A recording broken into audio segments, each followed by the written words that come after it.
गपोड़ी बहू। उमा जी की बहू पिंकी को गप्पे मारने की बहुत आदत थी। वो जब भी किसी के बारे में बातें करती तो बड़े बड़े गप्पे फेंका करती। आसपास के सब लोगों को पता था कि पिंकी बहुत बड़ी गपोड़ी बाज है। लोग उसकी बात पर विश्वास नहीं किया करते थे, लेकिन हाँ, उसकी बातें सुन सुनकर हंसते बहुत थे। अरे बहू, पड़ोस वाली शर्मा जी है ना, उनकी बेटी का जन्मदिन है, तुम भी चली जाना। ठीक है मम्मी जी, ये तो बता दो गिफ्ट में लेकर क्या जाना है। अरे लेकर क्या जाना है, 250 का लिफाफा दे देना, बस काफी है। अरे मम्मी जी, अच्छा लगेगा क्या? पड़ोसी हैं हमारे, हमें कुछ बड़ा लेकर जाना चाहिए। अरे बहू, इतना काफी है। जानती हैं आप, मेरे मायके में जब पड़ोस में किसी की बर्थडे होती थी ना, तो मम्मी कुछ ना कुछ गोल्ड का ही देकर भेजती थी। पड़ोसी के बर्थडे में सोना? कैसी बातें करती हो। और नहीं तो क्या, आपकी तरह थोड़ी ना लिफाफा पकड़ा दिया। पिंकी शर्मा जी की बेटी के जन्मदिन में चली जाती है। अरे आज तो बड़ी सुंदर लग रही हो साड़ी में। जी मैं तो लहंगा पहनकर आने वाली थी, मम्मी जी नहीं मानी। अरे बेटा, बर्थडे पार्टी में तो साड़ी चल जाती है, मेरा मतलब कोई शादी थोड़ी ना है। कैसी बात कर रही हैं आप आंटी जी? मेरे मायके में तो छोटे छोटे फंक्शन भी हम लोग लहंगा बनवाते थे बुटीक से, डिजाइन करवाकर। चाहे पड़ोस में किसी का जन्मदिन हो, मेरी मम्मी हमेशा बुटीक से नया लहंगा डिजाइन करवाती थी। मैंने तो ऐसा कहीं नहीं देखा, ये तो तुमने आज बड़े कमाल की बात बताई। अरे जाने दीजिए, कोई बात नहीं। और बताइए, आपकी बेटी नजर नहीं आ रही।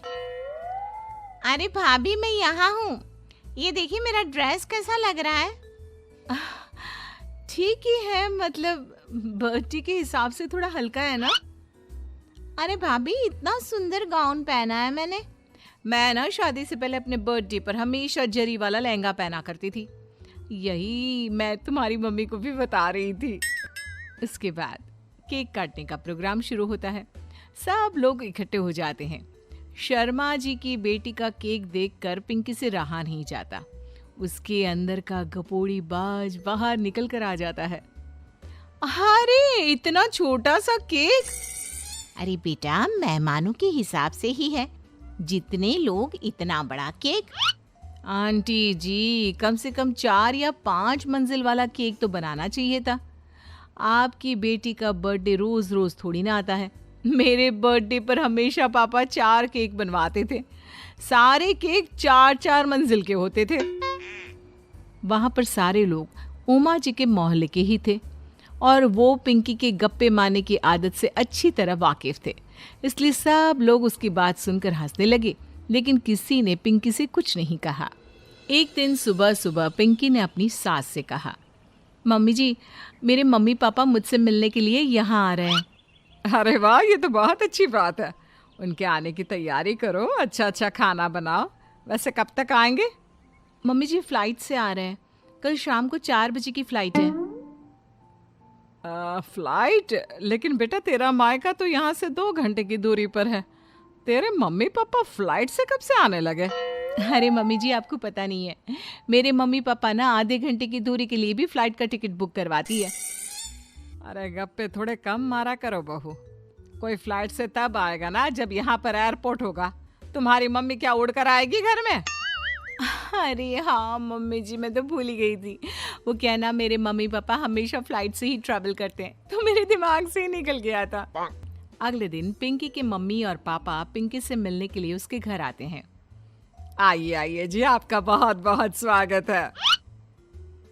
और समदन जी, हमारी बेटी की कोई शिकायत तो नहीं ना? ठीक से संभाल लिया है ना आपका घर? अरे मेरी बहू बहुत समझदार है, घर का काम बहुत अच्छे तरीके से करती है। बस थोड़ा ज्यादा बोलने की आदत है उसे, आपको परेशान करती होगी ना? बात तो आपकी सही है, उसकी थोड़ा ज्यादा नहीं बहुत ज्यादा बोलने की आदत है। लेकिन कोई बात नहीं, आपकी बेटी दिल की बहुत अच्छी है, बस थोड़ा बोलती ही तो ज्यादा है। पिंकी बेटा, इधर आओ, देखो तुम्हारे मम्मी पापा आए हैं, तुमने इनके लिए खाना तो बना लिया ना? वो क्या है ना मम्मी जी, आपसे एक बात कहनी थी। हाँ हाँ बोलो बहू, क्या बात है, डरने की कोई जरूरत नहीं। वो मम्मी जी, मैंने सोचा मम्मी पापा आए हैं तो खाना बाहर से मंगवा लेती हूँ। अरे कोई बात नहीं बेटा, वैसे भी तुम किचन में काम करने लग जाती तो अपने मम्मी पापा से बात कब करती। बहुत अच्छा किया। अब तुम अपने मम्मी पापा के साथ बैठकर आराम से बात करो, मैं अंदर जाती हूँ।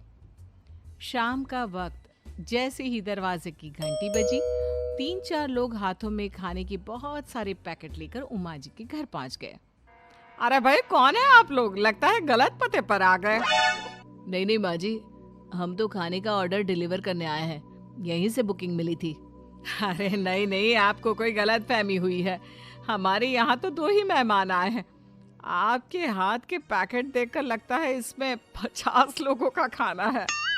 माँ जी, आपने सही समझा, खाना तो इसमें 50 लोगों का ही है, क्योंकि हमें ऑर्डर यहीं से 50 लोगों का मिला है। अरे लेकिन इतना सारा खाना, कहीं मेरी बहू ने अपनी गप मारने की आदत के चलते ऐसा तो नहीं कर दिया। ये खाना आप रख लीजिए और हमें हमारे पैसे दे दीजिए। अच्छा वैसे कितने का बिल बना है? ज्यादा नहीं, बस 10,000 दे दीजिए। उन लोगों की बात सुनकर उमा जी पिंकी को आवाज देकर वहां बुलाती है। जैसे ही पिंकी वहां आती है, खुश होते हुए उन लोगों को वहां पर खाना रखने के लिए कहती है। अरे इतना सारा खाना क्यों मंगवाया बहू? अरे मम्मी जी, मैंने आपको बताया तो था, मम्मी पापा आए हैं तो मैं खाना बाहर से मंगवा रही हूँ। ये बात सही है बेटा, लेकिन 2 लोगों के लिए 50 लोगों का खाना? अरे मम्मी जी, कुछ कम पड़ जाए तो अच्छे थोड़ी ना लगता है, और मेरे मायके में तो ऐसा ही होता है, एक्स्ट्रा खाना मंगवाते हैं हम लोग। तभी पिंकी के मम्मी और पापा वहां पर आते हैं। अरे बेटा, एक्स्ट्रा खाना मंगवाने का मतलब ये थोड़ी ना होता है कि 2 लोगों के खाने के लिए 50 लोगों का खाना मंगवा लो। और बेटा, तुम्हारी गप मारने की आदत के चलते 10,000 का बिल आया है, तुम्हें नहीं लगता ये गलत है? देखो बहू, बढ़ा चढ़ाकर बातें करना अपनी जगह, लेकिन इतनी बड़ी बड़ी फेंकना भी गलत है ना। पहली बात तो इतने सारे पैसे लगे, और दूसरी बात खाना वेस्ट होगा।